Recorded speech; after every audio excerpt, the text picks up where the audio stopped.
Hello, everyone. Welcome to Word Funk. I am Leon Thomas. I am joined by Johnny Maloney and Austin Yorsky.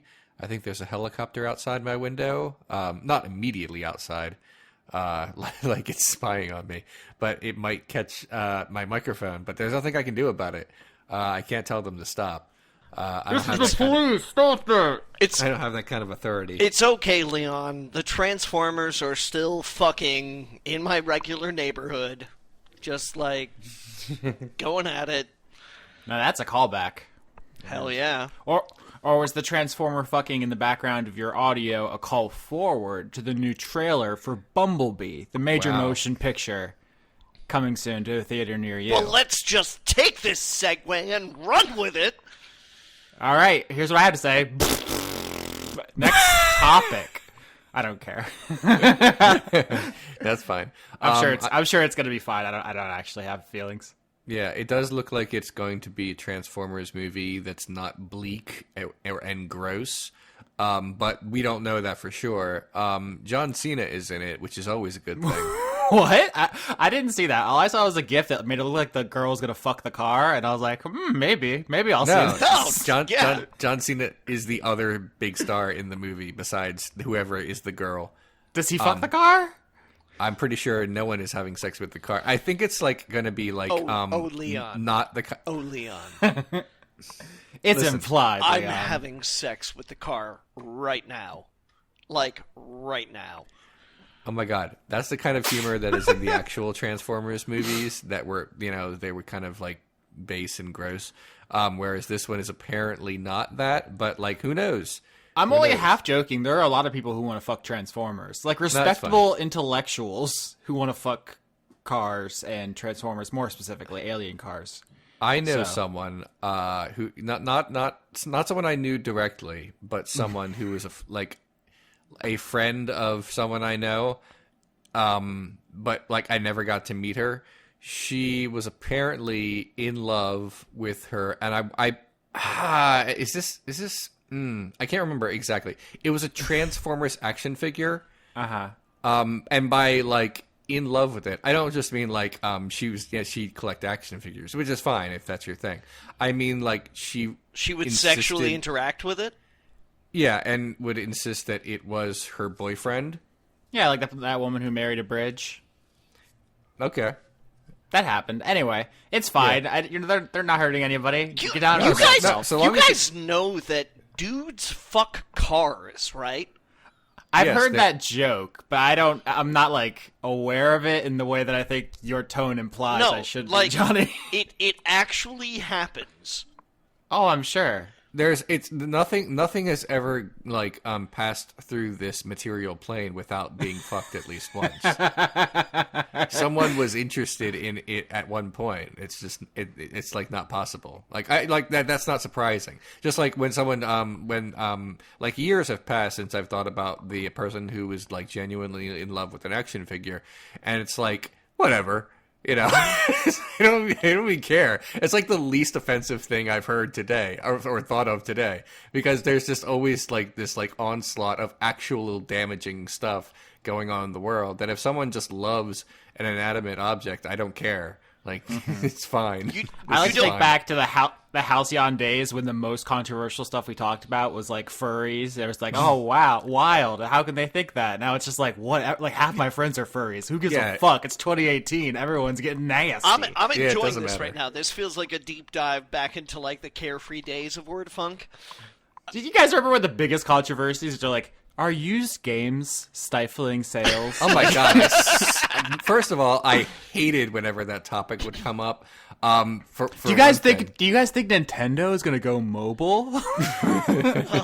Like, oh my! That's what people were getting all worked up about. We're getting Apple all frothy. Going to get into the gaming market? And today, just Valve announced "fuck you." They put out a press release and just said "fuck you." So we've come a long way. Yeah. So I forget what we were talking about. Something about century white men. Way to go, guys. Yeah, you ruined it. I have a lot of topics, so we can get into it anytime you guys want. Oh yeah, I have a couple things, but if you want to just jump right in, go right ahead, Austin. Yeah, I'm all ready. The real question is where to start. Let's start with the banger, because I have some maybe more esoteric stuff later. But the thing that I've got a lot of questions about this, and I've never read them on air because I didn't have anything to say. But people asked a lot if I had any opinions on Life is Strange, the game, the video game. Have either of you played it? Yes. I have not. Cool. We can have Wait. Yeah. Which one was that? Life is Strange is a game made by Dontnod, the people who made Remember Me, and they just released a new game called Vampire. It is a game about a girl who gets... Vampire. Yeah, sure. A girl who gets time travel powers, and it's lauded as being gay, but it is mostly subtext, although there has been a prequel released by a different company that is explicitly gay. Yeah. Okay. No, I watched a video on it by like a video YouTuber person that I like, but I've never actually played that game. Okay, so Life is Strange is basically an adventure game. You walk around in a 3D environment, interacting with objects and trying to solve basically small puzzles in between story bits. You know, classic adventure game stuff. The mechanical hook is the time rewinding. So it's like, oh no, your friend got shot, and then you rewind it, and then this time you warn them because you know it's coming. Stuff like that.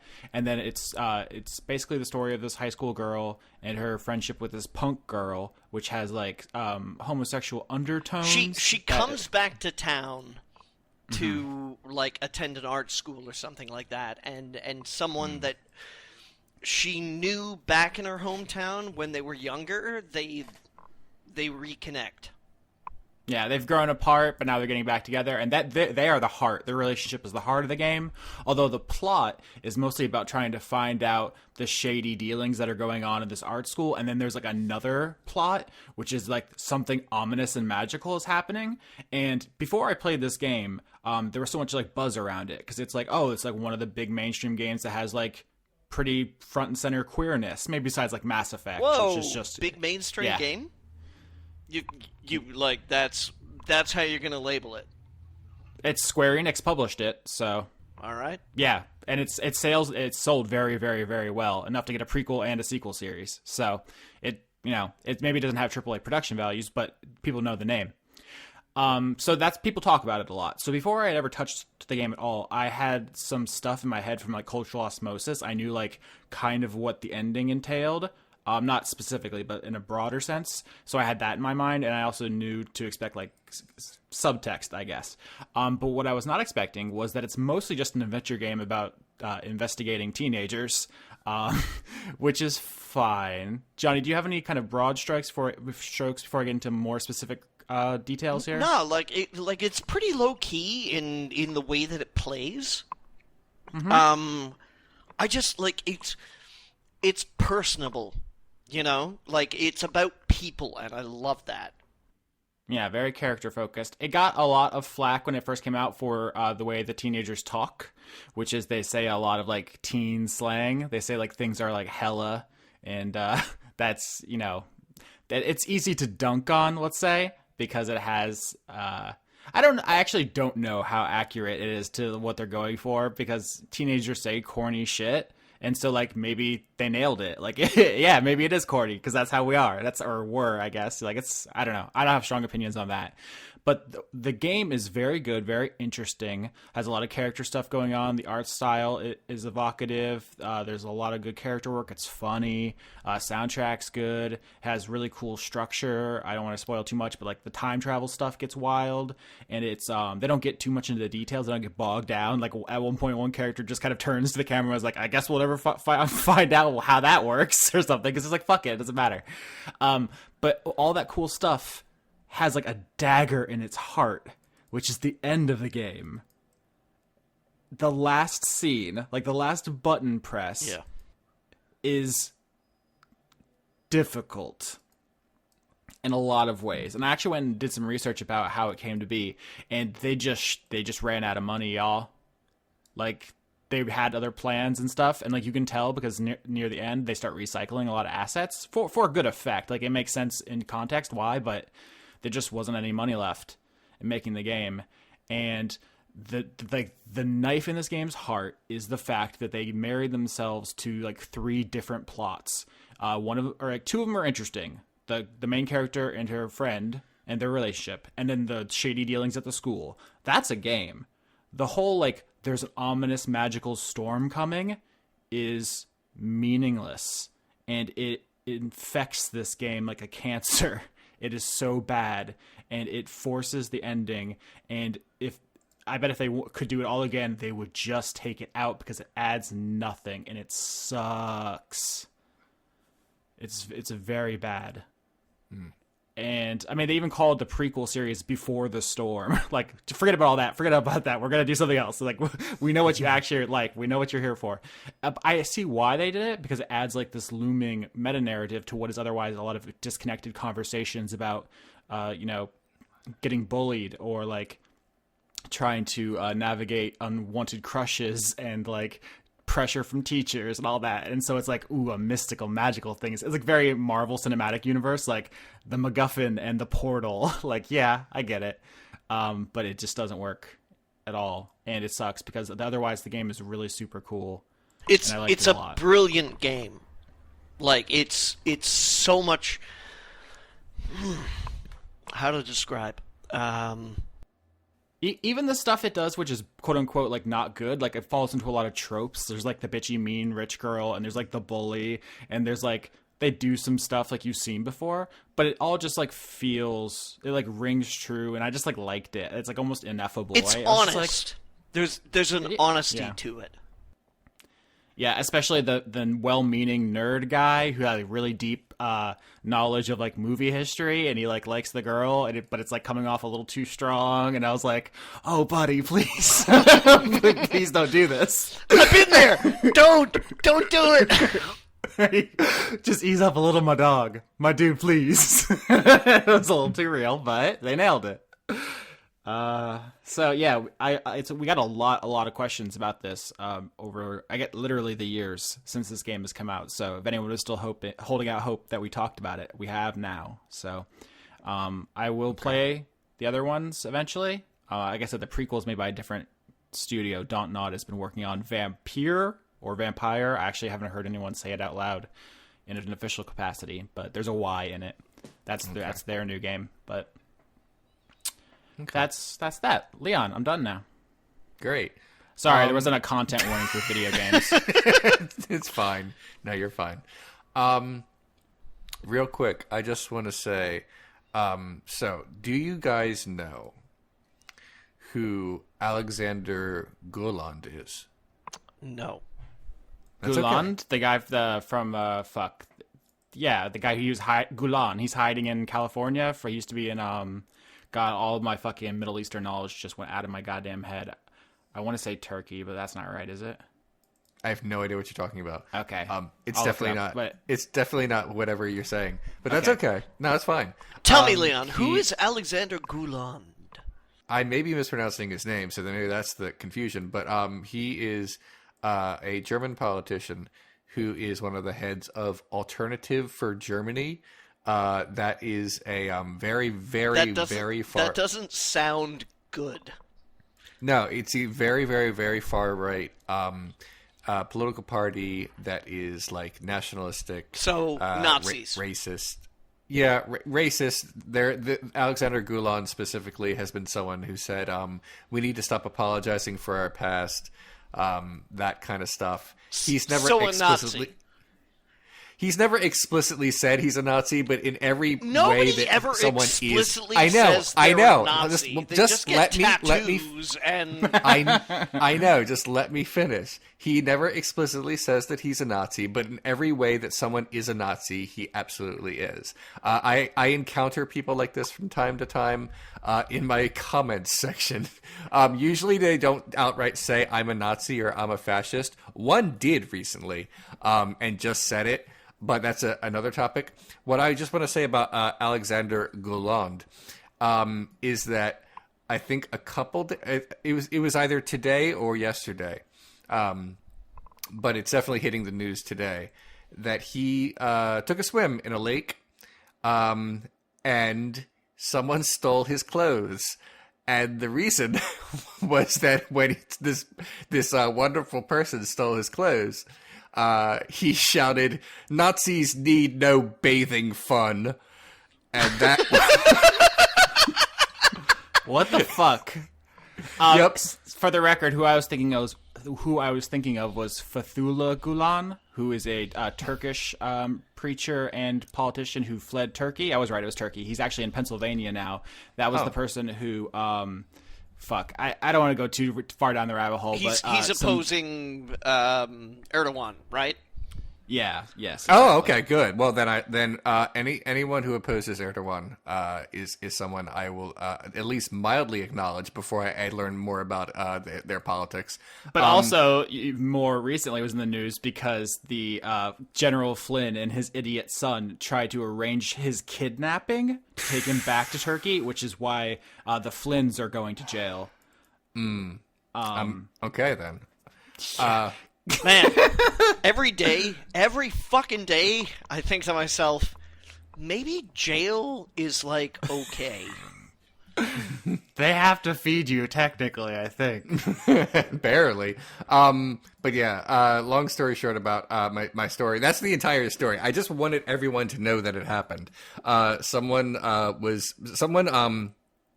took the fight to a Nazi in the most puckish way possible, like in a way that's like so whimsical that it's difficult even like to like when the one Nazi got punched in the face, Richard Spencer, there was this like mild uproar among like classical liberals who said that maybe this has gone too far. But I feel like should we punch every Nazi in the face then?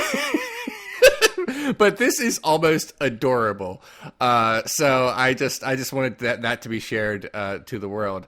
Yeah, no bathing fun for Nazis. So I got in a really loud vocal disargument. Disargument? That's not a word. Argument with a family member this last week. Uh-oh. About how saying things like it was based around Roseanne saying what she said. Jesus. But like I had to loudly proclaim that disparaging a race and disparaging a people or a person or something like that is way different than disparaging a Nazi. Like I had to say that on paper saying fuck black people and fuck Nazis look the same, but one of those is defensive. Yeah. Context is important. Also, it's important to understand that tolerance for intolerance is just like it's a loser's game. It's a chump argument. It's allowance. Basically. Yeah. It's, well, I'm okay if only they go into the ovens. My God. No, like it's true. That's a true statement. Well, I mean, people won't people won't accept that. I was actually thinking about this earlier today and having an argument in my head about it with with someone who doesn't exist, because sometimes that's the way my brain works. It's really, how do I put this? It is a kind of privilege, I guess you could say, among some people to think this isn't all that bad. We shouldn't fight back so hard. We should wait until it's at our doorstep. And that usually comes from the mouths of people where the issue doesn't directly affect them, I guess, or they're not going to be first in line for the trouble. I don't know. It's I'm okay with punching Nazis and stealing their clothes is what I'm trying to say. I guess let me just put that out there into the world. I think we can all agree on that. I think that it should be allowed and encouraged in society to briefly embarrass and humiliate Nazis, because you know what? It worked. That's the thing. People say like, oh, if you shout at Nazis at their rallies and shout them down and, strip them of their free speech and occasionally shove them, that's gonna make them sympathetic, and their power is going to grow. But you know what? The opposite is what happened. They got scared, and alt-right events have dwindled. Richard Spencer himself has admitted that is the reason he doesn't really do much in the way of speaking tours and rallies anymore. The Unite the Right 2 that was supposed to happen later this summer is off. It's not going to happen. So you know what? I can't argue with success, so steal their underwear. Humiliate the Nazis. I'm okay with it. It's either social pressure, physical violence, or prison.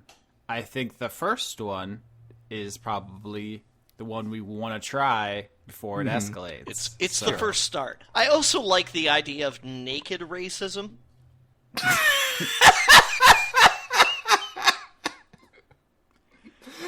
There's actually this is like almost a slight deviation. There's a lot of video from that horrible Unite the Right rally, but the only one that is funny, because obviously everything else was tragic, was when one of the ralliers in the polo shirts and the whatnot was cornered by people who were videotaping him and everything. He looked at them and he took off his polo shirt and he says, "I'm not really with them. I'm not a Nazi. I just thought this would be fun. I thought this would be fun." It's like, dude, what?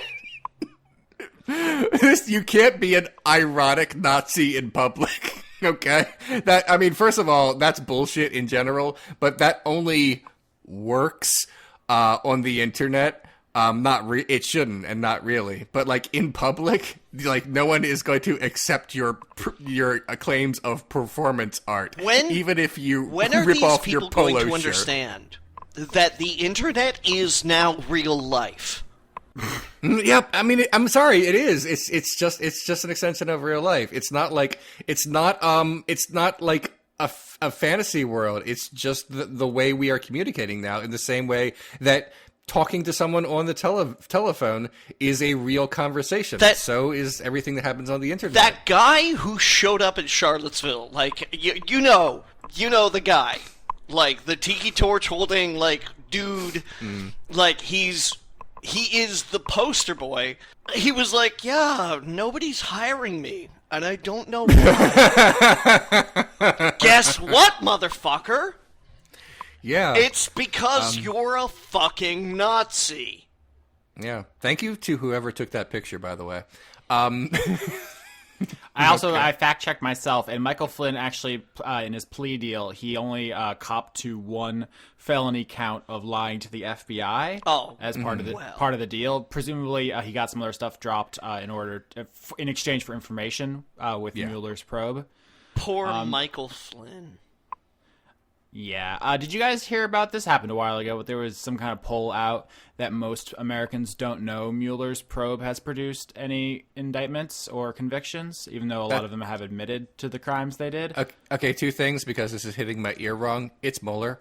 It's just spelled like Mueller. I'm gonna say Mole Man from now on. That's how it definitely is. So it's gonna make it worse every time you try to correct me, Leon. I watch too much news, like visually in front of my eyes, and not just on Twitter. So I've heard it out loud like far too many times. It's definitely Mueller. It just doesn't look like it should be. But anyway, I always have that problem when I see the word, like the name Schroeder, because I know that like there's Schraders and Schroders, but that was on point. Continue. Okay. I just call them all Shredder. Great. Because I'm a Ninja Turtle. What's up? I wasn't even a good joke. I thought someone would at least be mad at me. I can believe that people don't know that indictments have happened and whatnot, because people who only loosely follow the news probably just think it's specifically only about one person, and so if that one person is still in office, then obviously nothing has been found. Leon, I hate to inform you, but this is fake news. It only counts if you get the guy I've heard of. It only counts if you get the guy you've heard of, and also if he's caught on camera doing all of the things. But even then, someone's going to say Photoshop. The CSI effect is real. I'm sure we've talked about that before, where because of popular culture, people are much less likely to believe stuff they don't have like the actual like computer imaging fucking recreations of, because our brains are broken and we can't fucking think for ourselves. Gosh. In fact, if you actually historically, and this isn't like, oh, people today are stupid, people always have been stupid, but most people in polls totally believed Nixon up until the very last moment. Gosh. Anyway, less depressing news. My next one's depressing too. Anybody else have a topic? This is related to the bad man. But I just wanted to say, damn it, I just wanted to say real quick that I think probably like the most embarrassing thing. No, there are two of them, but they're related. The two most embarrassing things that Donald Trump did in the past few days was after almost everyone on the Philadelphia Eagles said that they would not go to Donald Trump's party for them. He said, "I'm disinviting you," which is like the opposite of a power move, I guess. But then apparently he didn't know the words to a song, and it's like, oh yeah, I don't know. Look, it's not even the first time he's disinvited a sports team. By the way, he's pulled this move before, which is just like a multiplier on the lameness factor. Do you guys remember the time when George W. Bush looked like a joke? Yeah, I mean, he still does, but, like, I get what you're saying. Yeah, there are like, degrees. by comparison. Yeah, I don't want to get into the narrative of ever excusing anything that George W. Bush did just because he's not as bad. But I will say, he was a terrible man. He was an awful president. I'm not excusing that. Right, but I do understand what you're saying. Like, in comparison, he tried to appear presidential, even though he failed on occasion. Like, you know, like saying the wrong word in a sentence, or like getting a saying wrong. These or things having happen. a shoe thrown at him. He kept the mask on and he had the dog whistle. It's how you're supposed to do it.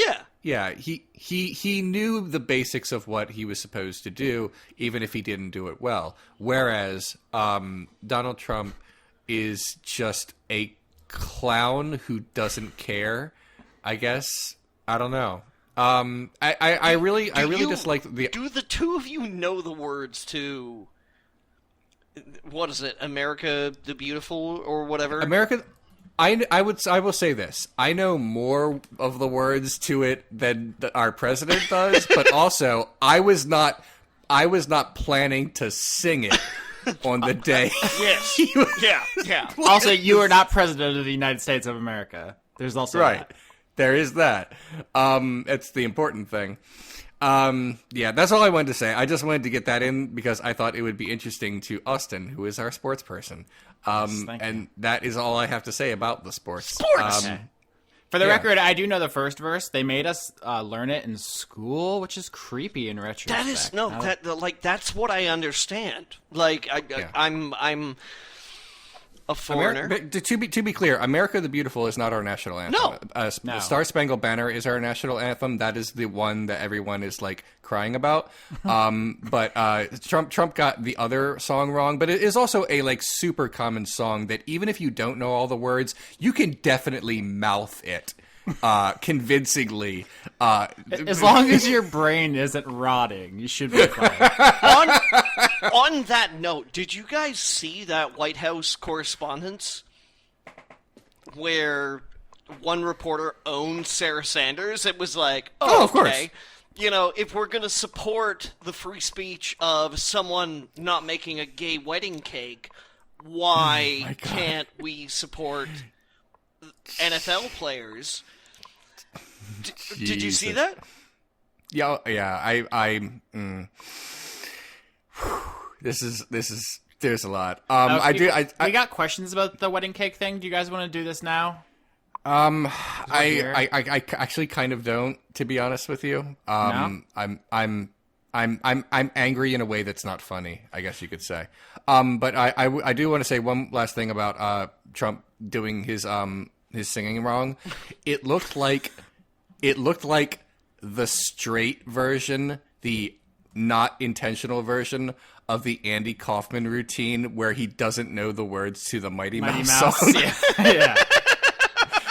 It just occurred to me this very moment. Anyway, that's that. That's the only that's the bad Trump news that I can make fun of and not feel bad. Yeah. Anyway, other things. Other Go. things. Johnny, you got any things? No. Cool. Real quick, let me just check my notes. Yeah, I have one we can share, Johnny.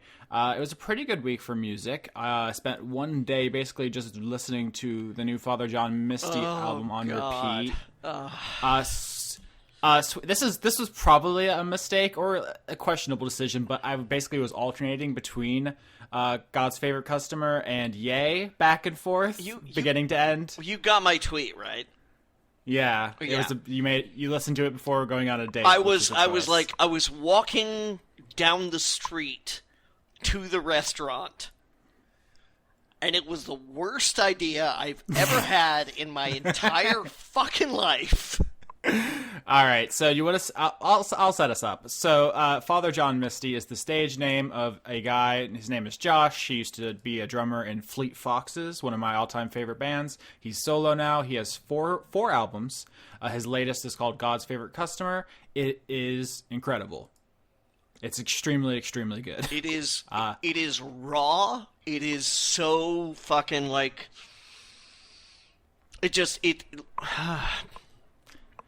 think it might be his best since Fear Fun, his original, which is also that album name is a play on Fleet Foxes. The thing about his oeuvre is that he plays this character of like a very kind of like greasy hipster know-it-all, kind of like a Seattle like male feminist. Like he has this thing where he's like, I'm a sensitive artist, and also I'm gonna like do drugs and party and be cool. And the writing, the story of this album, both the true story of it being written and the story told on the album, is he basically locked himself in a hotel room and just hated himself for like 2 months straight. And that's kind of both what happened and what the album is about. And it's powerful, I would say, and also funny and sad. It's all of that together. He's not above ridiculing himself. He's not above self-criticism. It's so introspective. Like it's which is weird for Tillman to do.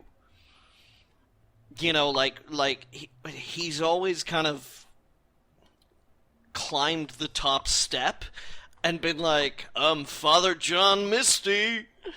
It's always, it's like an ironic look at himself usually, like he's winking while he's doing it. There's always like a twist at the end of him being like coming out on top. Like I said, his last album, Pure Comedy, was probably my least favorite. I think the literal first lyric on the album is like having sex with Taylor Swift inside the Oculus Rift. And first of all, not a great like rhyme, like some first grade shit, and also like that's a weird thing to say about someone you probably don't know, dude. Like why are you being like that? That's a very good look at his like persona. And this one, it's very much like, man, there's like not that many people who care about me, and I don't treat them very well.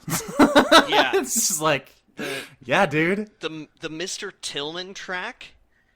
Fucking so funny. It is, but at the same time, you know, it's like he's writing about himself being blackout drunk and really fucking pissing everyone around him off. It's just so, being a most annoying. It is so fucked up that like not only do you realize that, but you're gonna make a song about that, and that song is so fucking good. There's no filler. I've listened to it back to front 10, 15, 20 times, and it kills the whole way through every time. Yeah. It's so good. Yeah. And the counterpoint, the contrast to that is the other album I've been listening to, Yay, by Kanye West. I swear it won't take long. 7 tracks. The story of this album is that how you pronounce it? So he says... Yay!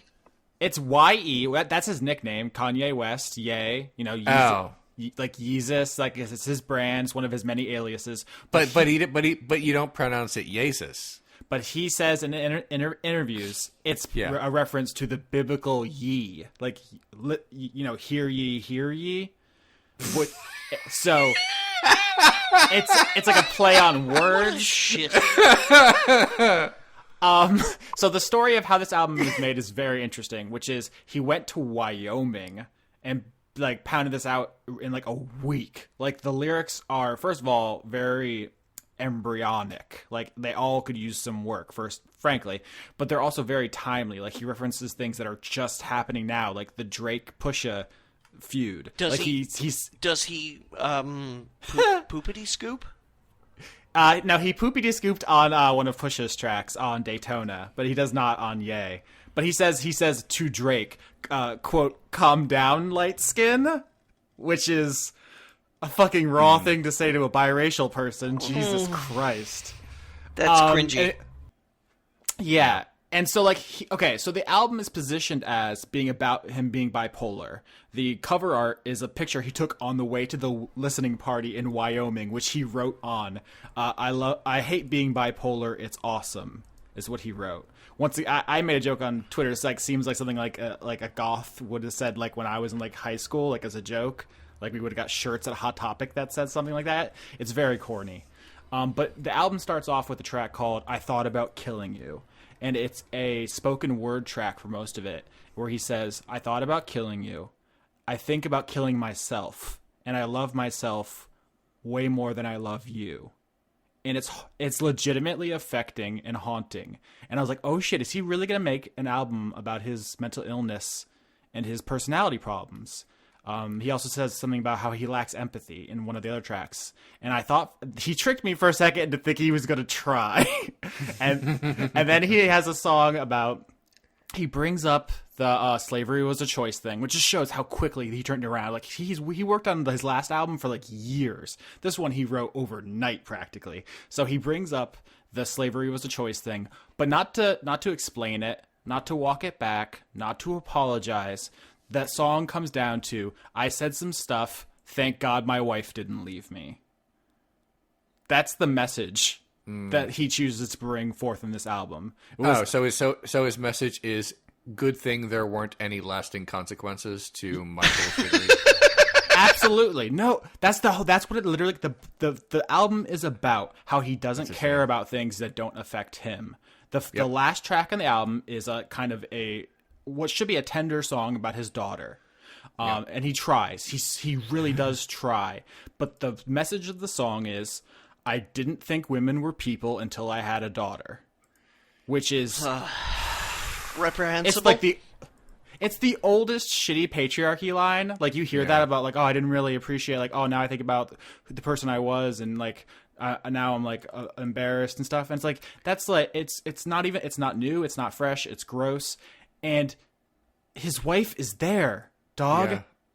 Like, the listening party in Wyoming, like, all the reporters are there. I read about this on Pitchfork and stuff. Like, Kim Kardashian is in the room where he's like, women are just toys for me to fuck, except for my daughter.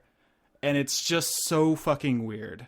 And when you read the story about, like, fucking Jonah Hill and Candace Owens standing around a bonfire in a field in Wyoming while horses stare at them, and they start this album, which is only 7 tracks long, and it starts with Kanye West talking about how he wants to kill himself for 2 minutes.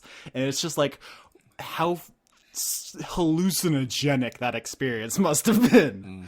It's the weirdest thing. And he thinks he's a genius, and he has really just revealed that people were waiting for, like, the reveal, the twist, the volta, the Austin, prestige. It sounds like you're falling out of love with one of your musical heroes. He's very talented, and there are moments of musical brilliance on this album, right? There's, like, a couple. But the person he is not complicated. He's known he's a bad person, and he's finally come to grips with that, I think, now. And his message is, I do care about stuff that affects me. That is the extent of his politics. So people were waiting for like the message at the end of all of this like months of controversy, and the message is he doesn't care unless his wife leaves him or he loses money. And that's but the thing is, like, we were led to believe that he was something more because George Bush doesn't care about black people. And he has, listen, you can go through his lyrics. He has talked shit about conservatives. He has talked about all the exact opposite of everything he's saying now. And he blames that on his bipolar, right? Which is another can of worms about shitty. It's yeah, I don't want to get into it. No, you do not get to blame your shitty opinions on mental illness. You don't. Yeah, I have a friend who's bipolar. She isn't like a monster because of it. She's just, it's just a thing she has to deal with. It's not the totality of her personality. Yeah. And he does. I've been honest on this podcast. I battled with depression, with anxiety, with suicide. All like I'm not a well person in a vacuum. I'm not. I know that. And I do everything I can to try and cope with it. You do not get to say, oh, well, you know, I have shitty opinions because Ambien. I have shitty opinions because, oh, I'm kind of bipolar. You don't get to do that. You do not. I disallow it. You know who's bipolar and also a really cool guy, Mauro Ranallo.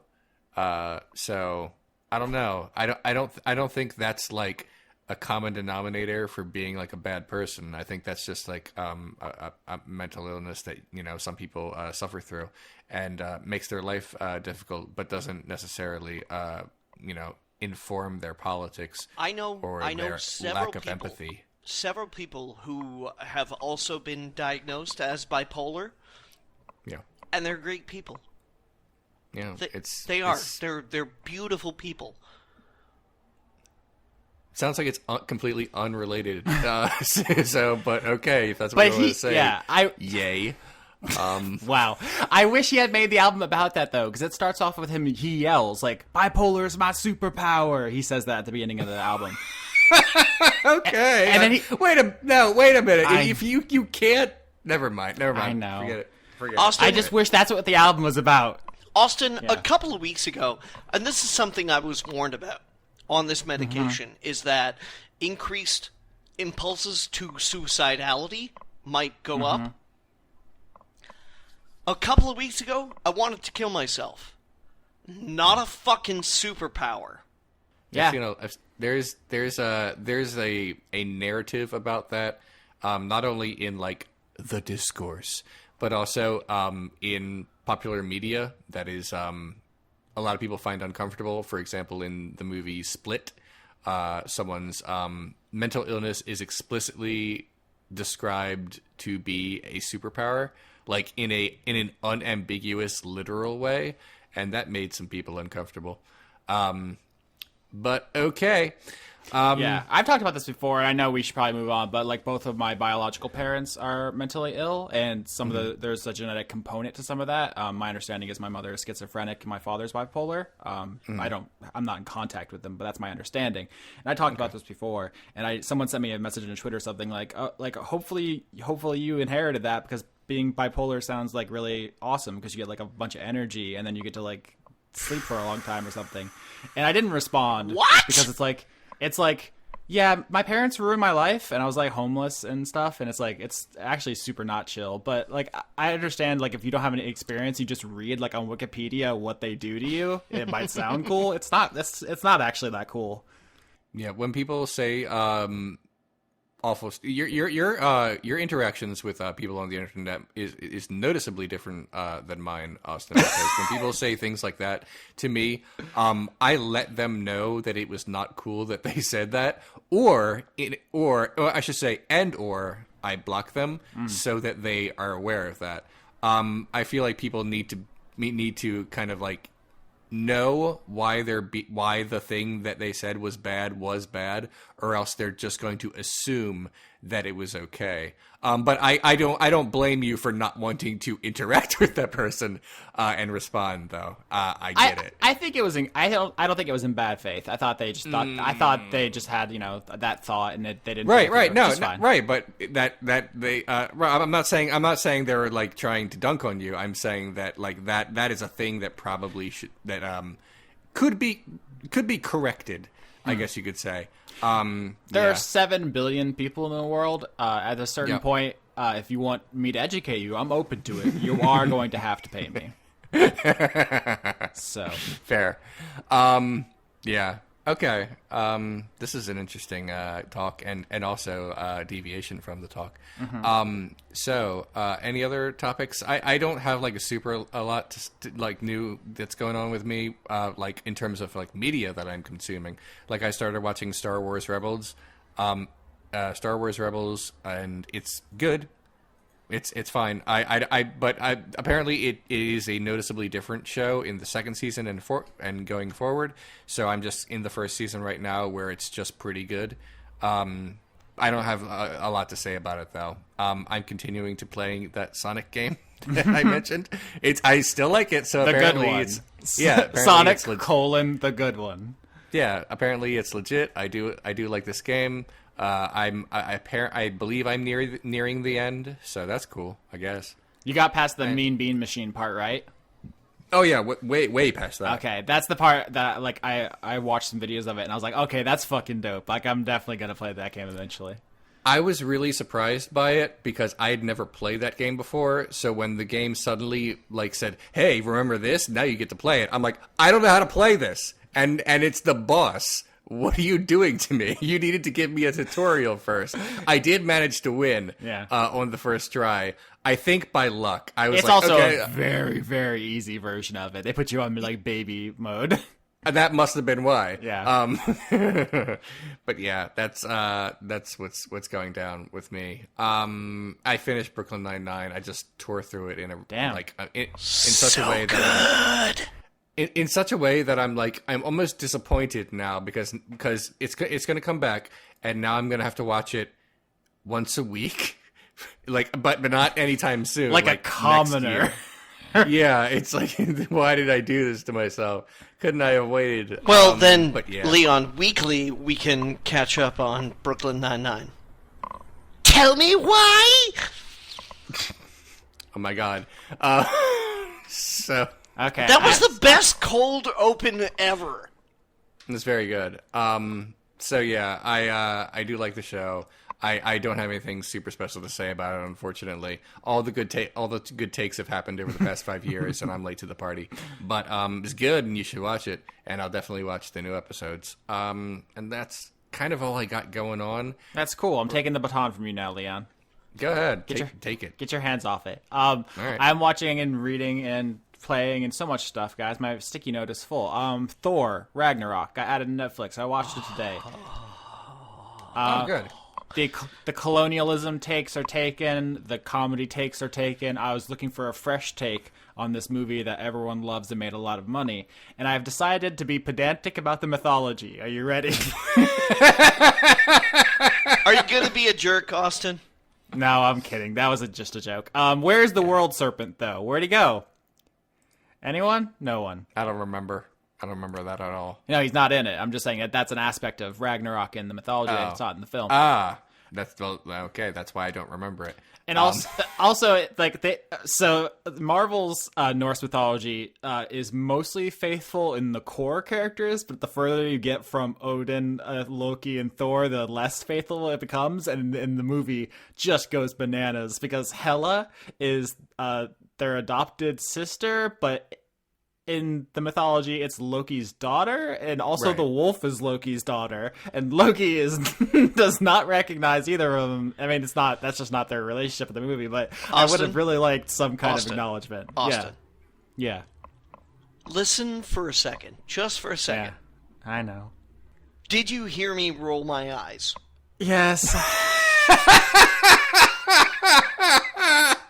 I'm just saying, how much better would the movie have been if during the climactic fight scene, Loki would have been like, "Hey, that's my that's my child," as the Hulk punched the dog.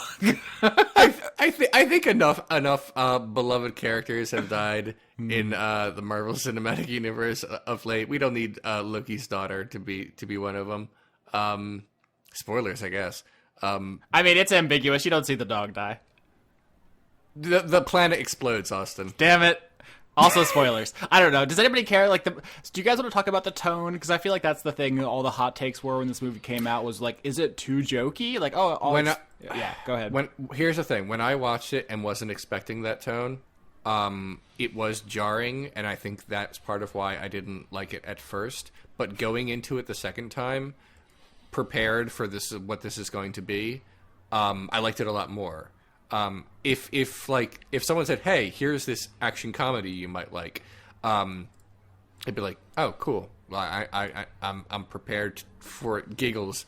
But when it's a Marvel Cinematic Universe movie, it's like it's an action comedy, but like the action is number one and the comedy is number two, whereas in Thor Ragnarok it's reversed.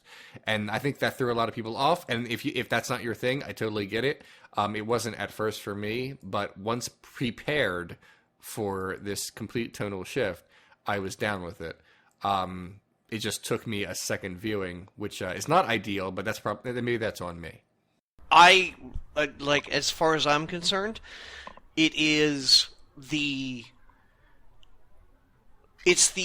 evolution of the Marvel Cinematic Universe. Like, when we got Spider-Man Homecoming, there was this new component, this new injection to the idea of what superhero movies could be. Like, my favorite scene in Homecoming was Peter Parker running across a golf course.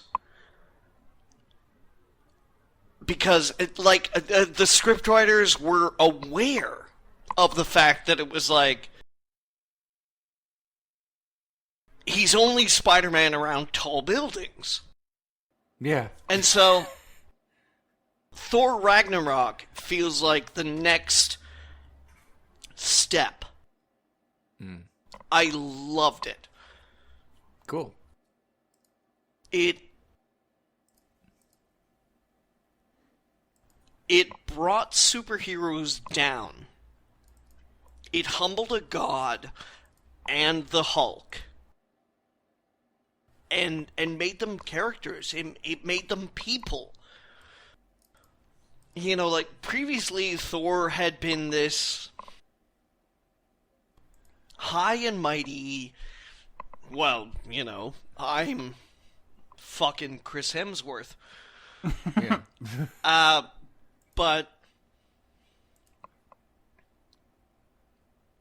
Ragnarok not only, like, brought him down a peg, but it also brought, like, Loki into the mesh as being more a conflicted character.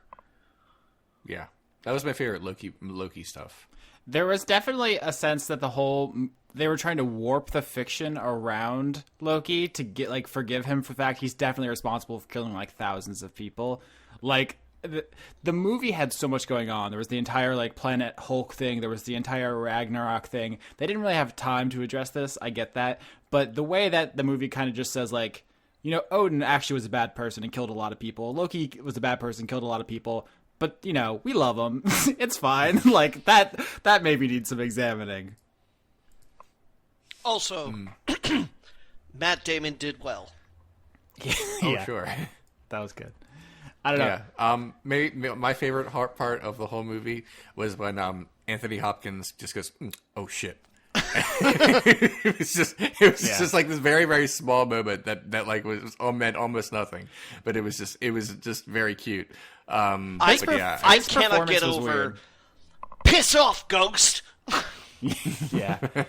I feel like Anthony Hopkins didn't really want to do another movie, but realized he was a very important character, so they talked him into it. His performance in the emotional scenes felt off to me. I don't know how to really get down into the core of it, but it just felt like they didn't have the weight I felt they like needed. I felt like it was on point. Okay. Like the father had just finally realized his own mortality. But like compared to like Black Panther, which had a very similar arc to like I love my dad, oh no, my dad is dead, oh my dad actually was flawed, and it's just I feel like it's just so much stronger an emotional connection to the Black Panther arc.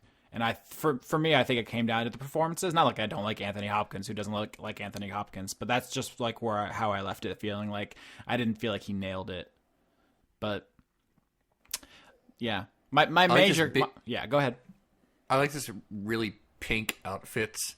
I mean, the production design, the costuming, even the special effects and stuff was bananas. Like, Yeah, Taika Waititi is a fucking treasure. Yeah. Yeah. And he should be carried everywhere. And I don't mean that figuratively. I mean, like, we should get a fucking, like, rig where he gets to sit on something and people carry him. Yeah. So my only other thought was that even though it was like a 2.5 hour movie, it actually probably could have been longer. I feel like we could have gotten more Hela, and I would have been fine with that. She had okay amount of screen time, but like I could have watched her, Cate Blanchett, I believe, just act all day. Like she just had so much screen presence. It was just like every time she said or did anything, I was like, hell yeah, girl. I won't lie, I am so horny for Cate Blanchett. She is like the goth GF meme. It's so much. Oh my. I'm sorry to be that gross straight guy, but like You are. they did right it now, anyway. They did the thing. Anyways, it's just me. That's who I am. No, got it's him out not here. just you. I believe, Yeah, I know. I believe I just said it. Yeah, me and Johnny just showing our whole asses out here for Cate Blanchett. Yeah. I've got anorgasmia, but Okay, well, before we move into questions, there's one last thing I don't know if want to talk about is the right way to phrase it. I'm going to talk about, and that is I watched the new episodes of Arrested Development. Yeah, me too. A show which I previously enjoyed very much. We have talked at length about that series, how much we loved the original run, how the revival season was challenging but interesting. I want to be really clear. When Yeah. Austin says we, I am not included in this we. You've never liked it? I don't remember. I didn't watch the original series. I watched one episode of the the new series from a few years ago because my then wife wanted me to. I didn't like that. That is my entire experience with Arrested Development. Okay, fine. Me and Johnny. Okay, just want that to be let's clear go. to Yeah. the audience. Go ahead. Also, watching one episode of the revival is nonsense. That's coming in at like the 8th act. It's an impenetrable show. if You're you don't watch invited it. No, it's trouble. fine. But Yeah. yeah, but the jokes weren't funny. That's the point. Yeah, Anyway, go ahead. That's where I'm going basically. So before I sat down and watched a single moment of the new Arrested Development, we have to acknowledge the fact that Jeffrey Tambor was accused of sexual harassment, I believe, and there was an interview with the cast of Arrested Development where they defended him. And it goes beyond that. There was a conversation. It wasn't Yeah. just sexual harassment. He was accused of sexual harassment on the set of Transparent. and then while filming season 5 of Arrested Development, he was abusive, particularly towards Jessica Walter, who plays the matriarch of the family. Yeah. Yeah. Yeah, the way that the pretty much every guy on the panel was like, but it's not a big deal because even while she's like sitting there crying, is like gross on a whole other level. Yeah, I couldn't watch it. So It's bullshit.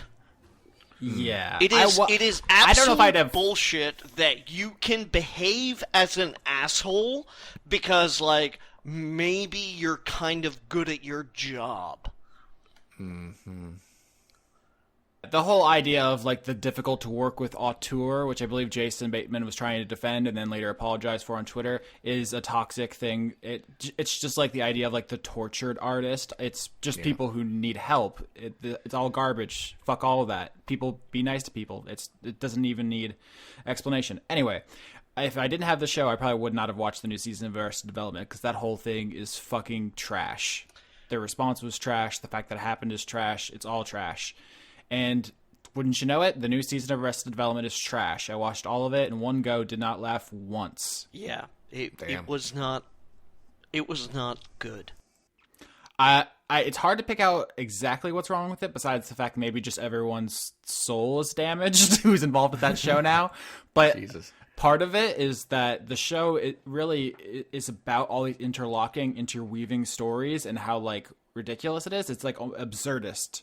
Meta comedy basically, and that served a purpose. Like before it was funny because like, oh, you're here and I'm here and this is awkward because we have all this different information and stuff. And in this season it just seems like they're doing it just to do it. There's a lot of just like overcomplicated, like if there wasn't a narrator explaining stuff, it would be impossible to follow. I'm gonna draw a corollary right here. I love corollaries. No, like, I have, in the past of this podcast, come to the defense of Ricky Gervais. And been like, yeah, I think he's funny and shit like that. His last special on Netflix, called Humanity, I could not keep watching because the first, as far as I remember, like 30 minutes... it was just him making a defense about a joke he made about Caitlyn Jenner when he hosted the Golden Globes. Mm-hmm. And it was like, you can let it go. You can just be like, I made a joke. It didn't land well. It was transphobic. What have you, and you can go on and write new material. But he literally spent at least half an hour just deciding to be like, oh, this is all I said. Like, what's the problem with that? I said this thing. It was kind of funny, right? Oh, but then, like, other people said that I said this thing, but when I said this thing, I said this thing, and Yeah, I mean, I'm with you that I enjoyed some of his earlier work until he basically became a person whose career it is to say, like, am I offending you? Am I offending you? Am I offending you? Over and over nonstop, which isn't funny. Yeah. And that's just kind not. of the way... That's kind of the way I felt about the new season of Arrested Development. Like, I will defend the first 4 seasons to my death. But season 5 was just like, no, he didn't. It's not even like that it's offensive, right? Because, like, it could say things I don't enjoy and still be funny. I just wanted a whole thing about, like, the new Kanye album, he's a bad person, and there are still bangers on that album. The Arrested Development, like, they don't say, like, oh, I sure do love sexual harassment, and I don't think it's a problem in the workplace. But they don't. They're just doing bad Arrested Development jokes. Yeah. It's like, remember when it was funny that Tobias didn't realize he was gay? Like, now Job is gay. Isn't that funny? It's like, no. It's actually not. It's not funny at all. My. Yeah. So, I don't know. It was extremely frustrating to watch because they were dancing around jokes and not doing them, and everyone was unpleasant. And I wanted it to get funny, and then at the end of episode 8, it was like, "You're done." I was like, "What?" Yeah, that's another thing. I said I watched the new episodes of Arrested Development. I didn't say watch the new season, because apparently it's not the full season. Who knows what the fuck Netflix is doing anymore. But yeah, it ends in a weird way. A bad, unfunny way. And I don't know if I'll watch it. I have a weird compulsion about finishing stuff I start, so I might, but...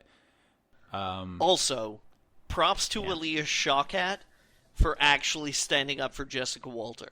Okay. Yeah. It's funny, Austin. I actually have the opposite problem with media I don't enjoy. I just stop. There's always something better.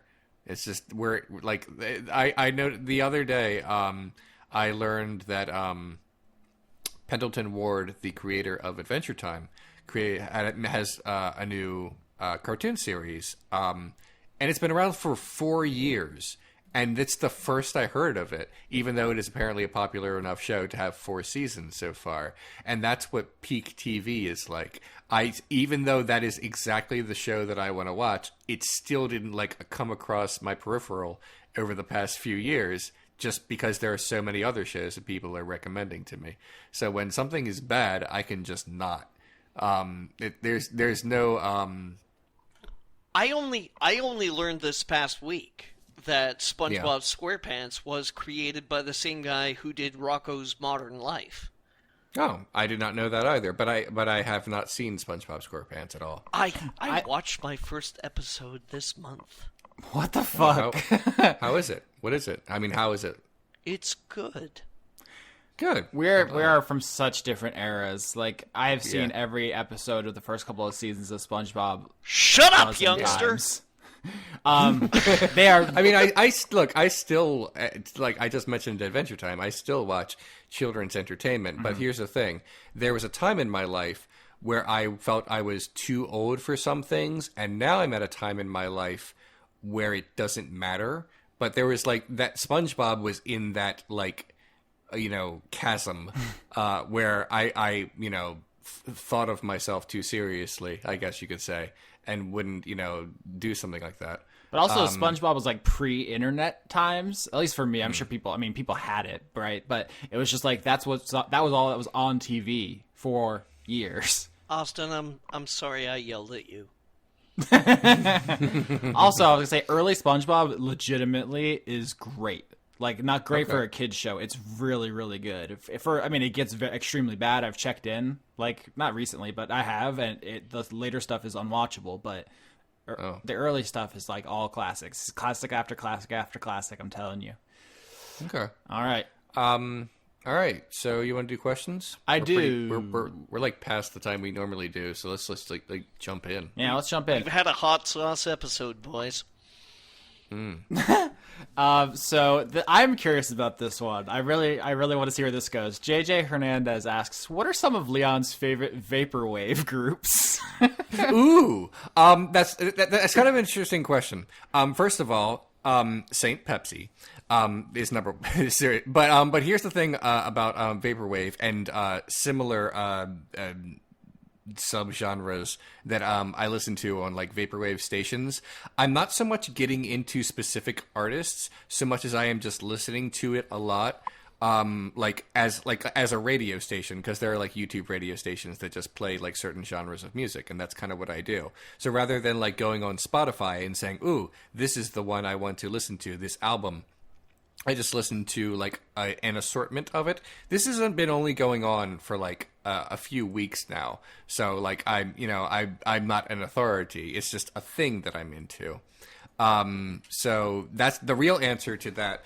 Is that there is no one guy who is oh, that one guy is my jam. It's more it is the background music of my life right now.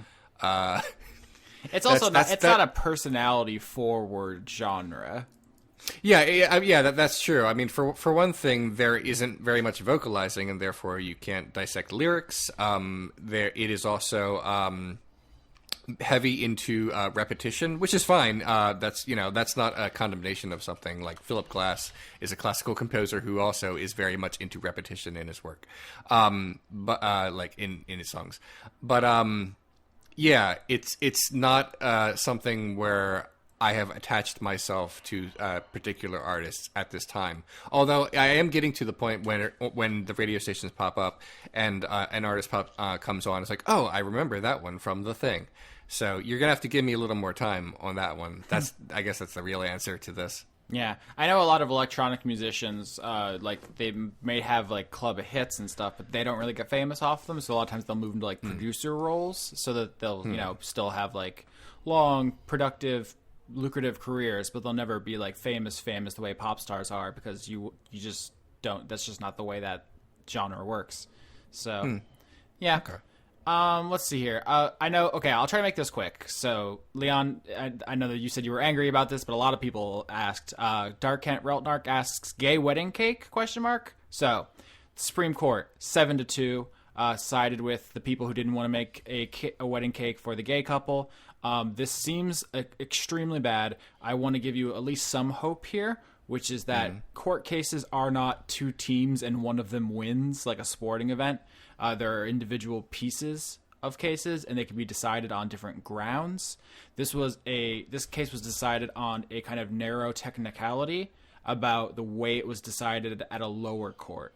So A, this is not over, and B, the way what just happened, it is not like now it's legal to punch gay people, right? It's just like an earlier court reasoned in a way that they weren't supposed to. What they did was they were trying to make the world less bad for gay people, which is against the rules. You have to be objective.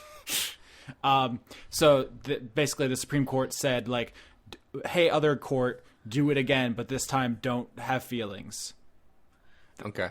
My concern is that although everything you just said made a lot of sense, I feel like this is going to do the thing that happens when stuff like this happens, that is embolden people to keep trying to do awful things.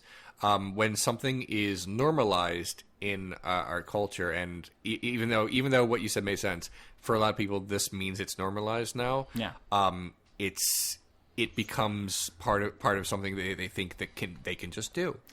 It's extremely bad, and it also is bad because it was 7-2, right? So before this decision came out, I was bracing for a 5-4, and it being Gorsuch as the swing vote, and being like, motherfucking Obama really fucked us on this one by not getting his nomination through. But no, even if we would have, Obama could have nominated the fucking soul of Karl Marx himself, and the good guys still would have lost. Like, this is just a court that is not ready to do the right thing, to be moral. And the history of jurisprudence in America is about old people dying and new people being okay with standing up for the right thing. Like the end of slavery, the end of segregation in our schools, like read Brown versus Board of Education, right? There isn't a legal argument. What they said was, it is psychologically damaging to do this to black children. We have to stop. That's not a legal argument. That's not a statute. You know, that's not some fancy Latin thing. That's not a logical fallacy. They just stood up for the right thing. And that's going to happen eventually. But some of these old fucking people are going to have to die because the Supreme Court is a lifetime appointment. End of story. Yeah. I try to not be the person getting older and getting mad at the younger generation for a lot of reasons. And one of the reasons is probably, not definitely, but they're probably going to be even better than I am in my politics. They're just, you know, like for example, sorry to jump in, but did you guys hear the stipulation that the reason why older people skew conservative is because poor people don't live? Yeah. Yeah. Yep. I did hear about that. That is not that makes perfect sense, but it was still kind of like a gut punch to read. Yeah, wealth creates wealth, poverty creates poverty. Weird. Yeah. There you go. Next, please. Are you ready? You working to finish your example that Johnny jumped on? No, I wanted this to be over. Yeah. Fair enough. Sorry. Yeah.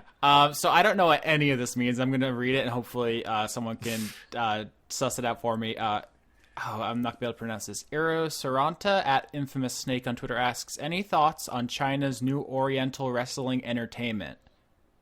Parentheses, wrestling with Chinese characteristics. You don't know about this? I don't know what that is. Okay, so that's a wrestling thing Leon doesn't know. Chalk that one up. Yeah, Johnny, sorry. you're keeping score, right? Absolutely. That's Sorry, That's one I watch, for us. Sorry, I watch. Here are the companies I watch consistently: WWE, New Japan Pro Wrestling, Ring of Honor. Those are the three. There's a lot of wrestling on every week, and in the idea that I am watching 3 different wrestling companies every week is nonsense. Luckily, Be the best you. yeah, I know, but like I have other things I could be doing. Luckily, New Japan does not have a new show every week. They really have like a couple big events every month. But anyway, not the point. The point is, neg yourself because it's like, oh, I could be doing something else more important. Just like, well, no, come on, enjoy yourself. no, it's okay. The point I'm trying to make is that in spite of the fact that I do consume quite a bit of this very, very silly but fun thing that makes me happy, I can't watch a bunch more. I just can't. Like I don't watch Impact, which is like a show that has like a weekly television series and has for like a decade now. Well, wait, no, way more than that. It's more than that. Yeah, it's like it was the thing that came about when WCW died. Someone had to like jump in and try to be number 2, and they have never really been all that good. And I could be watching that pretty consistently every week because they have a show and it's on like regular TV and not like pay-per-view or foreign television. But I just don't because I don't have that. I have other things I want to do with my life. So sorry, I don't know about also wrestling in China. My bad, I guess. I'm glad they have some though. That's good for them. Yeah, I do. I mean, there is. I had to look this up recently. There's like 4 times as many people in China than there is in the United States. So one hopes that they have at least one wrestling company. There's a lot more people to body slam. It is, I know. Just statistically speaking. If anything, they should have way more. So that's it. I heard of a thing called Lucha Underground. Yes, that is also a thing I could be watching on a consistent basis because it's on Netflix. Again, I just there's only I have to pick and choose what I do with my week, and Lucha Underground is a big and apparently very, very good show. That's what I heard. I was thinking about if there was any wrestling thing I was going to watch to relate to my good friend Leon, it would be wrestling. And if I had to pick one, I'd prefer one that isn't controlled by an insane conservative guy who wants to fuck his daughter. Yeah, and I've Leon. heard good things about Lucha Underground. Are you a corporate shill? You shut your mouth. So that's. I like the way he said that flirty. You shut your mouth. It's like you right now. It's like Look, I know me. for a fact that when Leon and I first meet, there's going to be a full open mouth kiss. One of them's going to be a mouth. We'll say that. Okay. Question. Cyretha asks, any hype for E3? Johnny, you like video games. E3's this week. Next week? All right. E3 predictions. I think there's going to be some ripped If you pants. say video games, I'm going to punch you. No, there's going to be ripped pants. We're going to see alcohol in thermoses. I'm in hell. We're going to see unlaundered socks. Still going? We're going to see lingering body odor. I'm just going to jump in here. The thing about E3 2018 is that almost everything is leaked. So we know about Rage 2. We know about Assassin's Creed Odyssey. We know about what's Battlefield 5, I guess. They really fucked the numbering on Battlefield so badly. Everything's pretty much known. We have like 3 new Pokemon games coming. Smash. Well, actually, one of the Pokemon games is already out. Anyway. So the question was, is there hype? Not really, because I think I know everything, or I've everything that the people in the industry know of. There might be a surprise or two. So my hype level is so low. Lots of footprints. I don't know what you're referring to, but my mind immediately said Death Stranding because the invisible monsters. Just footprints on floors. I think the thing, at the time of this recording, I assume our audience knows, but in case you don't, there is a new Fallout, which I think is going to be the thing most people are talking about coming into the show. It's called Fallout 76. Yeah, we're going to see a lot of Fallout disappointment. Yeah, it's like, if you asked me to design the worst possible Fallout, like, Austin, make the Fallout that you would hate more than anything, it would be what this game is supposedly, according to insider sources, which is a multiplayer-focused survival game in the vein of, Steam-style survival games like Rust. I just hated every single word I said. It's the last thing I want from Fallout, the deep RPG and the funny RPG series about wandering around and meeting weird characters in a faux retro world with wacky AI. And we're gonna see pants that are only slightly stained by urine. Oh Christ! So as far as hype goes, all I care about is Super Smash Brothers. There's no reason to play any other video game that isn't Smash Brothers after that comes out, so we'll all be good. We'll be set. I should ask another question. I have a couple things to say. Yeah. About this. Mm-hmm. First is when I went back to Steam the other day because I'm wondering what I'm gonna play after Sonic, and I found the title of a game, and the title of the game is called Skulls 2 for the Skull Throne. That is the name of a game. I love that Skulls 2 also has the word skull in the subtitle of their sequel. Now, Leon, just edify me here. Are we talking about a rowing game like sculling? I don't know what it's about. It's just it's a game that there are skulls in it. It'd be like if Sonic the Hedgehog 2 is called Sonic the Hedgehog 2. Sonic for the hog. Right. The second thing I want to say is that while you guys were talking, a huge part of my foot fell off. So that's weird. I can't tell if you're joking. I'm only kind of serious, but legitimately. There's, how do I put this? My feet are, the bottom of my feet are just a big callus. Like a lot of people, but especially me, I think because I walked everywhere barefoot when I was a child. Leon, I practice martial arts in my bare feet all the time, and I get some pretty big calluses. What the fuck just happened to you? Well, my bottom of my feet are just hard. But today, don't you moisturize? I'm sorry, is that a word? Yes, moisturize. Get some fucking moisturizer and fucking treat your feet right. What the shit? Nah, I don't know what you're talking about. But the point is, the part they're just hard. But today I had to be on my foot, and I must have it gently scraped into it, and now a part of it, there was a part sticking up that was where you could peel part of my foot. So I was okay, let's see what happens here, and I did. No. And now I'm not sure. I'm not bleeding or anything. No. I want that to be clear. No, Leon, get some fucking moisturizer. Who's gonna look at? That's the thing. No one's gonna look at my feet. No, it's not about looking at your fucking feet. It's about taking care of yourself. Also, we have to live with the fact that you're committing foot crimes. I may not be able to see it, but it has hurt me nonetheless. It's weird because now I can feel my foot now. It's weird. I can feel the part where I ripped up the callus feels the same as my skin, my regular skin. I hate this. That's how your skin should feel.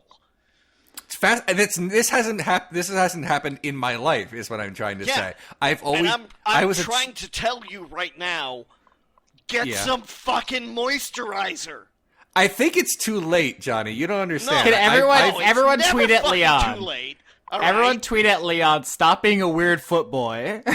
Just hundreds. I want him to have hundreds of replies that just say, stop being a weird foot boy. Look, we've had talks about how proper it About is what? to like have so many pairs of shoes, have suits, I have a lot of shoes. have like sport coats, clothes. Yeah. Fucking get yourself some goddamn moisturizer and treat your feet right, man. They are you. They are a part of you. Treat them as such. I mean, it's certainly worth a try. I've just never thought about it because literally this is the way my feet have always been. It's just, this is normal for me. Leon, so this is. There was a better world out there for you. Wait, hold on. guess. Hold on, Leon. Are you saying you have normal feet? I do. I have a lot of shoes. Here's the funny thing about how many shoes I have. You know, I read a lot of books, but I read the digital versions of them. I have very few physical copies of books. I just read like lots and lots and lots of books on the internet and on digital versions. So my bookcase was just one row of books with 2 rows with nothing there. So I decided to make my bookcase a shoe case the other day. I have a lot of shoes, and it looks really nice. I have 7 pairs of shoes now, so that's good. I appreciate that. Yeah, But and yeah, I understand what you're saying. I should try a new thing, which is making the bottom of my feet different. I mean, I could try it, but like this is just I've always had like hard ass feet. yeah, because you've never fucking treated them right. That's true. I guess. Oh, Christ. This is a very unusual feeling. Right I now. want to save us from this foot conversation, you creepy bastard. Where we left off in the conversation about video games, I just want to say, because someone's going to ask, yes, we're aware of the things Valve did today where they said, you know, it's not our responsibility to keep bad stuff off of Steam. I shared in the chat a screenshot of the Steam storefront with all the games with the word boobs in them. This was kind of preceded by Steam cracking down on a bunch of quote-unquote pornographic games, although that is a label that was kind of it was applied unevenly to mostly target Japanese games. Long story. But they've walked that back and just said, fuck it, we're not moderating anything. And that is the future we're all going to live in, guys. Like, Twitter won't get rid of the Nazis. Like, Facebook's not going to get rid of the fake news. Steam is not going to get rid of the asset flips that are just basically memes, not games. There's no moderation. There's no filtering. Nobody knows what freedom of speech means. The future of video games is just games called Putin and Boobs, available now on Steam. Welcome to the algorithm. So that's a bit of a downer, but that is the thing we alluded to earlier without really talking about was the Valve Steam stuff. Remember when we used to just spend like an hour every episode being like, I really love Steam. They have such good deals. Don't you love these deals? Now we're in hell. Yeah, it's weird that a company can say it's not our responsibility to manage our company. That's a very odd thing to say. It sounds like an Onion headline. It's totally in line with their basically libertarian philosophy. Basically, their message is don't tread on Steam. Yeah. I've said it before. Neil, say it again. If you're a means to expression, you are responsible for what you let people say.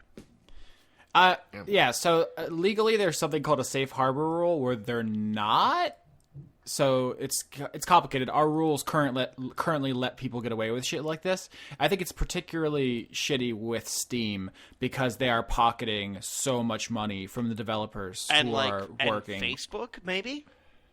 Yeah, Facebook works on an advertising model, so it's partly the user's fault that y'all keep clicking on stupid shit. Like, fucking stop that.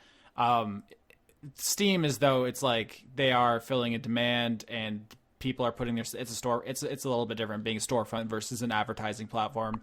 Maybe not super interesting to differentiate, but Steam feels particularly gross because it's like your political stance is please give us more money.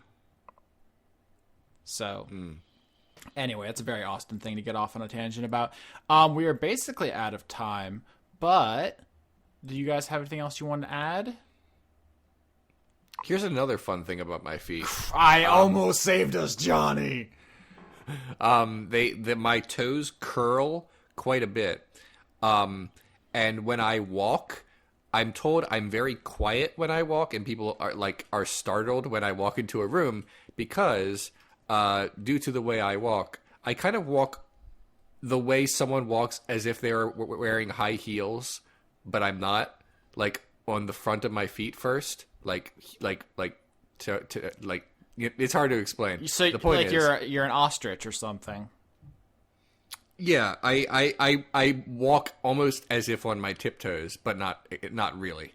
So it's weird. My feet are odd. No, this is the most I've ever talked about them though, so it's fine, I guess. Some would argue still too much though. Last E3 thought. Don't stop getting worked up. It's not Dark Souls 4. It's not Bloodborne 2. It's a new Tenchu game, idiots. Everyone's getting all frothy thinking that From Software is going to give us one of the series we actually like. It's Tenchu, guys. It's fine. Okay. All right. Johnny, anything you want to say? Yeah. Everybody, Google Red Warriors Paris, 1985. Now the question is this a real thing, or did he just do a Mad Libs to fuck with us? This is a real thing. All right, it auto-completed, so that's a good sign. I tried to, but it's Wikipedia in French. Check the images out. All right, I'm going to. There's just a bunch of handsome guys with baseball bats. Anti-Nazi street gang in Paris back in the 80s. I want to hang out with these guys. I mean, if they're still alive. Do you guys ever notice that Antifa are always way more attractive than Nazis? Isn't that weird? No, it isn't. No, it isn't, Dawson. I thought they had superior genes. Why are they all so fucking busted? They're all grotesque. I really like their haircuts. Like, I'm into this. It's like shaved on sides, kind of cropped up on top, and if only I had hair. If only I had hair is a thought I have every once in a while. Mm-hmm. Cool. Thank you for this, Johnny. I do my best.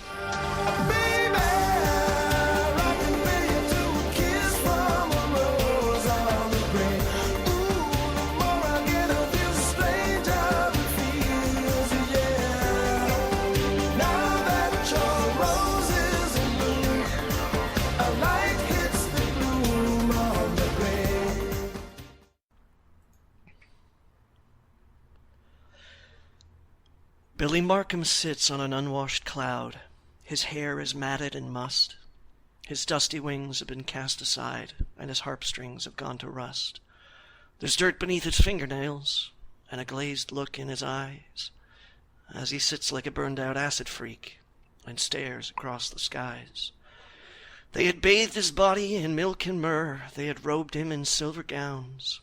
They had straightened his warp in his guitar neck and gave him a golden crown. They had set him a place at the table of joy and the fountain of knowledge as well. But he searches the heavens with haunted eyes, for his mind still walks through hell.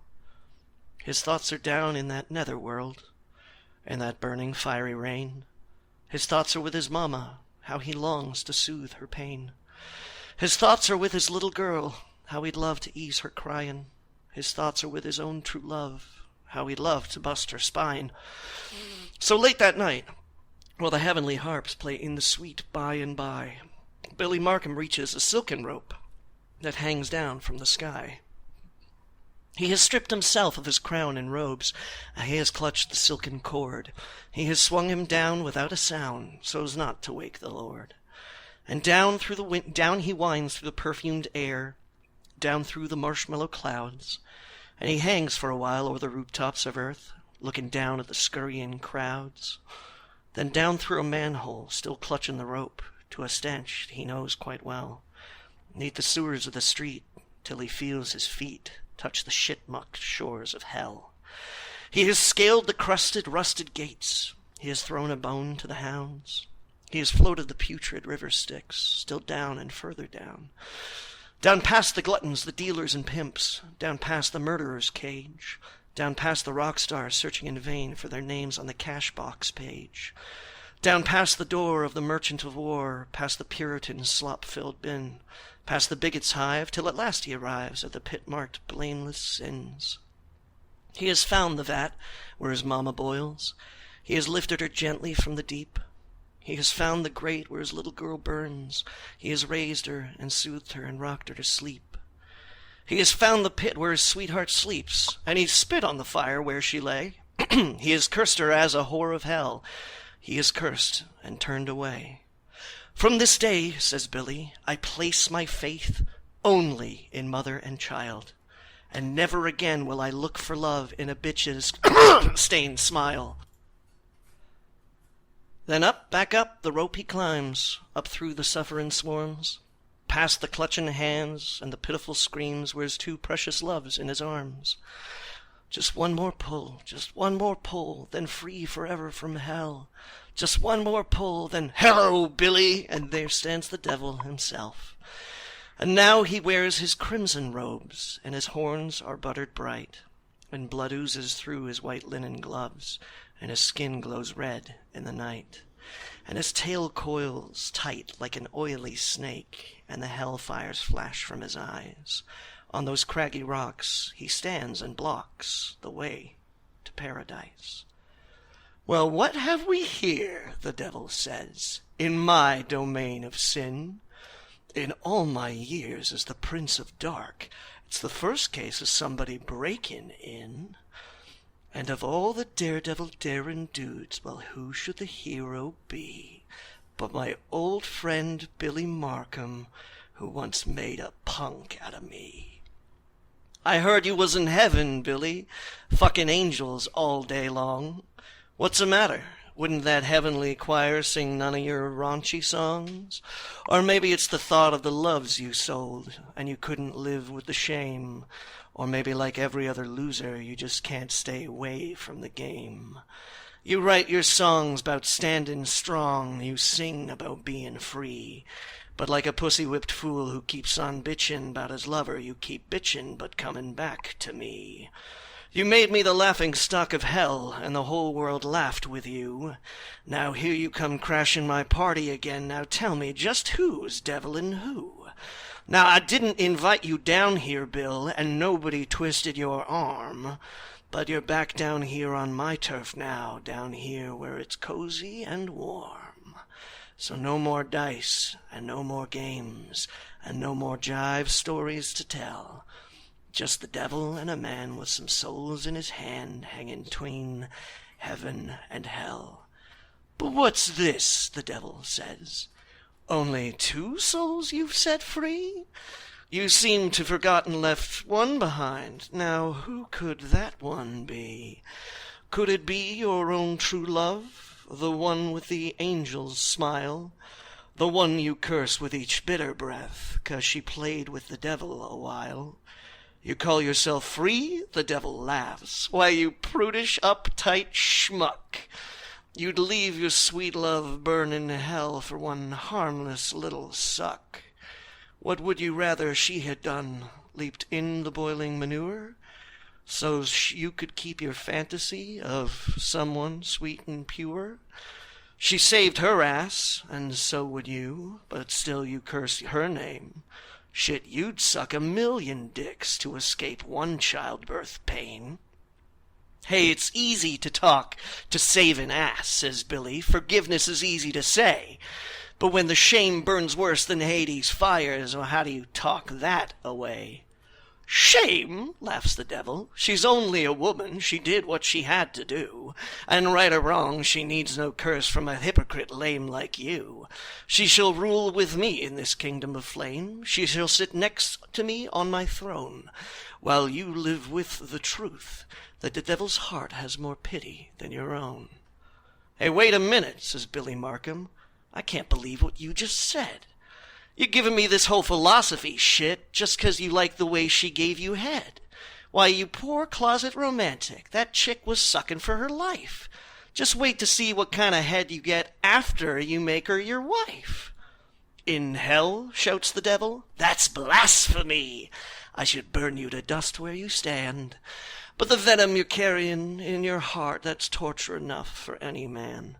So get your ass up that silken rope, climb back to your promised land, and hold your illusions of mama and daughter tight in your sweating hand. But you'll see that they're just bitches like she, and you'll scream when you find it's true. But stay up there and scream to God, hell's gates are closed to you. And Billy Markham, clutching his loves, climbs upward towards the skies. And is it the sharp night wind that brings the tears to Billy's eyes? Or is it the swirling sulphur smoke, or the bright glare of the sun?